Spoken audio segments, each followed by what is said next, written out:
प्रिय विद्यार्थियों, मैं डॉक्टर दीपक सालवी,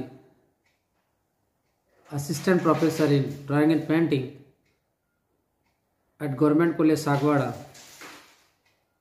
आज मैं आपके सामने भारतीय कला की इस यात्रा में नए व्याख्यान के साथ में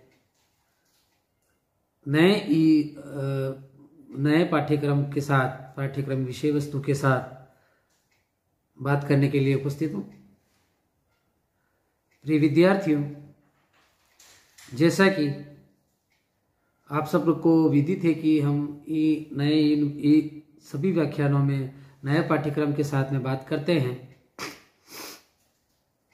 तो जो आज का जो कंटेंट है जिसके बारे में हम बात कर रहे हैं, वह जो कि पिछले कंटेंट से नितांत जुड़ा हुआ है, उसके अंतर्गत पहाड़ी चित्रशैली के बारे में हम बात कर रहे हैं कि पहाड़ी चित्रशैली कैसे उपजी, उसके उद्भव और विकास के बारे में बात करी कि मुगल चित्रशैली के पतन के साथ पहाड़ी चित्रशैली जो है, तो मुगल चित्रकला और मुगल चित्रशैली के और मुगल कला के कलाकारों के पतन के पश्चात कलाकार यत्र तत्र अपने आश्रय को ढूंढने में लगे रहे और अपनी कला को समाहित करते हुए वो विभिन्न राजाओं के संरक्षण में गए। तो उन्होंने जो पहाड़ी क्षेत्र है, जिसमें जम्मू कश्मीर, आज के वर्तमान में भारत का जम्मू कश्मीर, हिमाचल प्रदेश और पंजाब, हरियाणा, ये जो क्षेत्र है पहाड़ी क्षेत्र, इसके अंतर्गत वो जो चित्रकार थे, मुगल चित्रशैली के कलाकार, जिन्होंने अपने अंदर मुगल चित्रकला के तत्व समाहित थे, वो इन क्षेत्र के राजाओं के शासन काल में इन्होंने आश्रय लिया और वहाँ पर राजाओं के शासन के अनुरूप में अपनी कलात्मकता, जो कि मुगल चित्रशैली के साथ में रही, और मुगल चित्रकला को और राजस्थानी चित्रकला के जो तत्व जिनको समाहित किया, उनको वो अपनी प्राकृतिक परिवेश में प्राकृतिकता के साथ में समाहित करते रहे और अपनी कला का पहाड़ी जिस चित्रशैली जो है वो उसको विस्तार करते रहे।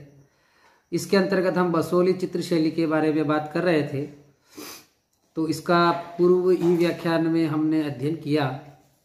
तो बसोली चित्रशैली की विशेषताओं के बारे में हम बात कर रहे हैं कि बसोली चित्रशैली की क्या क्या विशेषताएं रही है।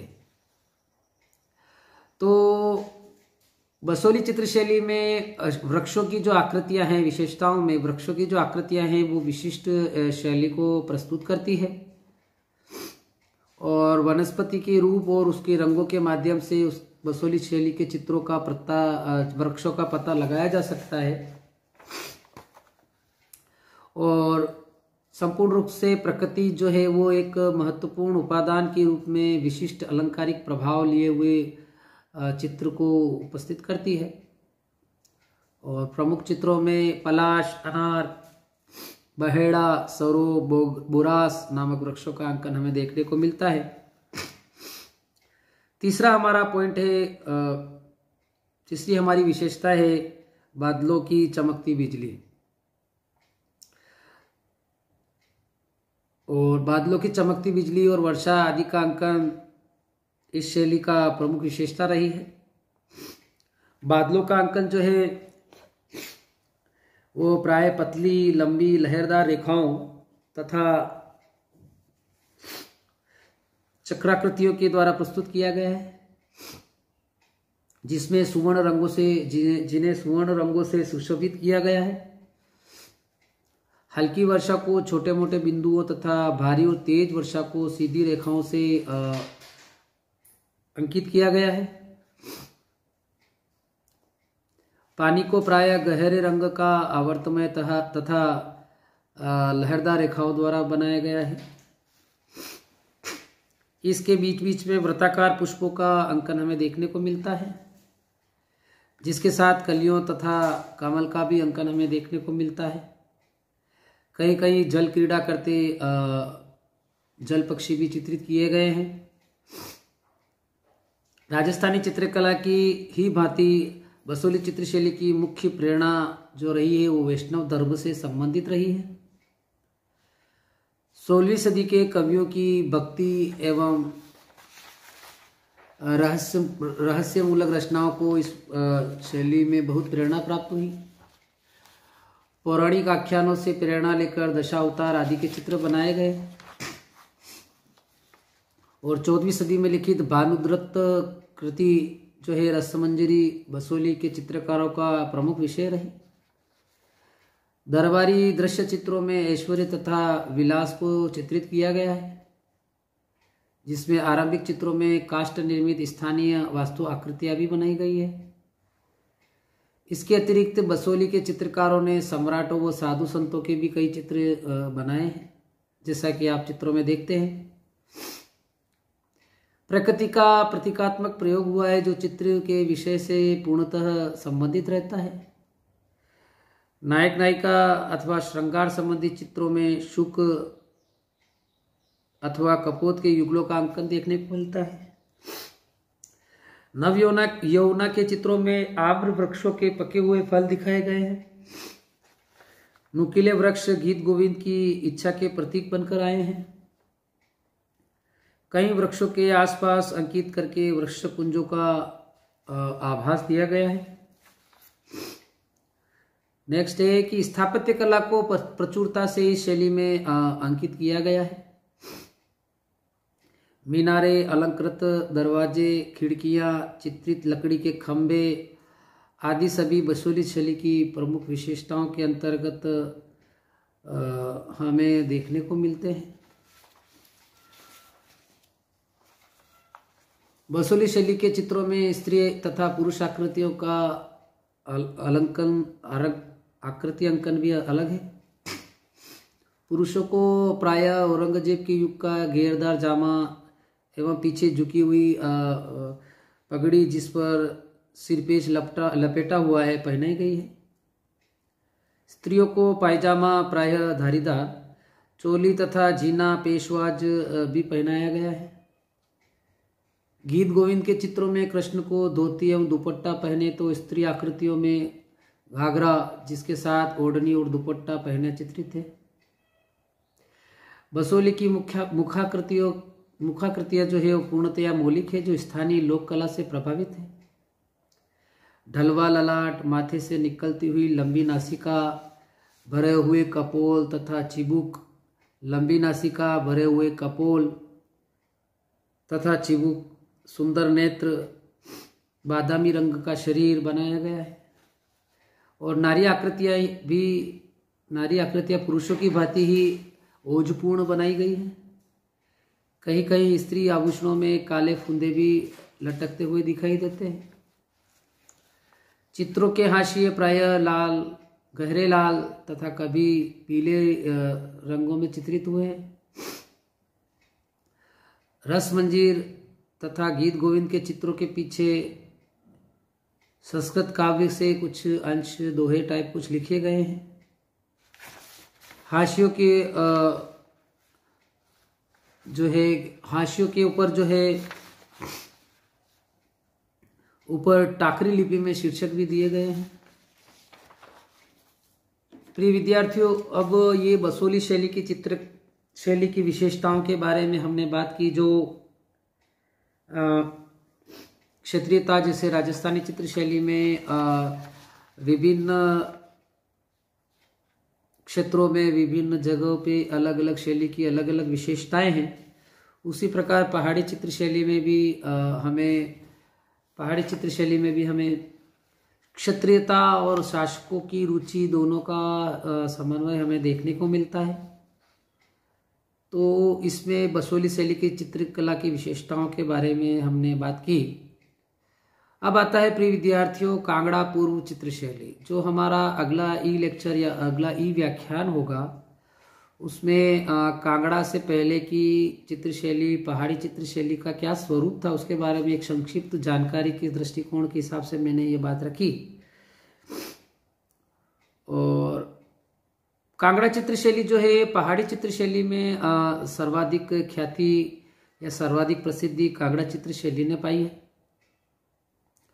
कांगड़ा घाटी की शांत एकांत प्रकृति से प्रेरणा लेकर वहां के चित्रकारों ने जिन कृतियों का निर्माण किया उसका बहुत बड़ा कला के क्षेत्र में भारतीय लघु चित्रण परंपरा में बहुत ही बड़ा योगदान है। बसोली चित्रकला का आरंभ औरंगजेब के दरबार से निष्कासित चित्रकारों ने किया था, किंतु उत्कृष्ट तकनीक के उपरांत भी विषयों की दृष्टि से प्राय विलासितापूर्ण विषयों का ही एक बार बोलबाला रहा। इसी परिप्रेक्ष्य में कहा जा सकता है कि सन 1740 के आसपास पहाड़ी चित्रकला में जो परिवर्तन हुए उन्हें कांगड़ा पूर्व की चित्रकला कहा जा सकता है। कांगड़ा पूर्व चित्रकला में दिल्ली, फैजाबाद, लखनऊ की कलमों से बनाए गए चित्र अधिक साम्यता रखते हैं। ईरानियों, अफगानों तथा सिखों के आक्रमण के कारण कश्मीर तथा पंजाब के अनेक भाग असुरक्षित हो गए थे और इन स्थानों के कलाकार अलग अलग जगह शरण लेने के लग गए। कांगड़ा पूर्व चित्रकला जो है वो जसरोटा, जम्मू, बसोली, गुलेर, चंबा आदि से संबंधित है। संभवतः शैली कांगड़ा तथा अन्य राज्यों में भी विकसित हो रही थी।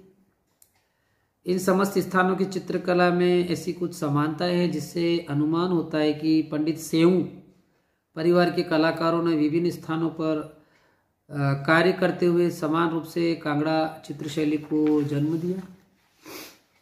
तो प्रिय विद्यार्थियों, आज हमने जो पढ़ा वो बसोली चित्रशैली की विशेषताओं के बारे में हमने डिटेल में पढ़ा।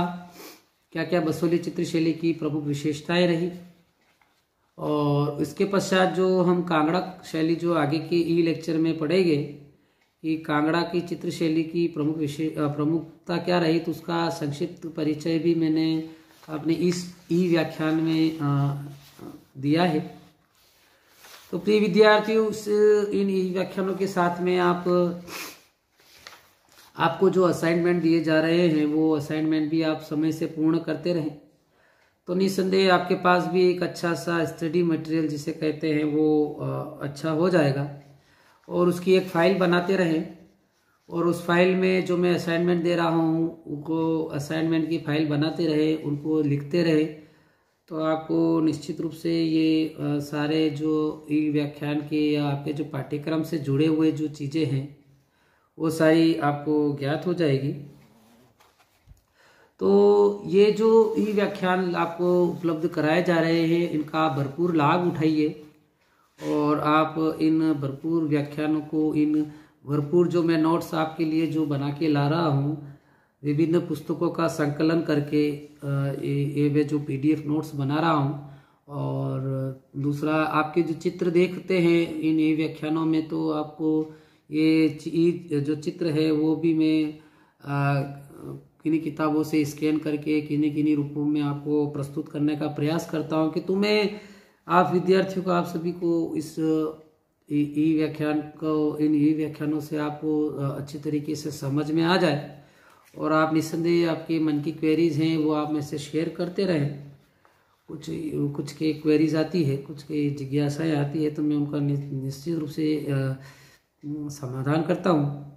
तो प्रिय विद्यार्थियों, आप इन ई व्याख्यानों से जुड़े रहे और इन ई व्याख्यानों से प्रेरणा लेकर आप अपने पाठ्यक्रम को अच्छे तरीके से समझे, सुने, और आपको जो असाइनमेंट दिया गया है तो आप उनको फाइल को समेत के 5वां असाइनमेंट के आंसर्स ये हैं, 6ठे के ये हैं, 7वें के ये हैं, तो एक क्रमानुरूप आप इनको जमाते रहे तो निश्चित रूप से आपकी एक अच्छी फाइल बन जाएगी।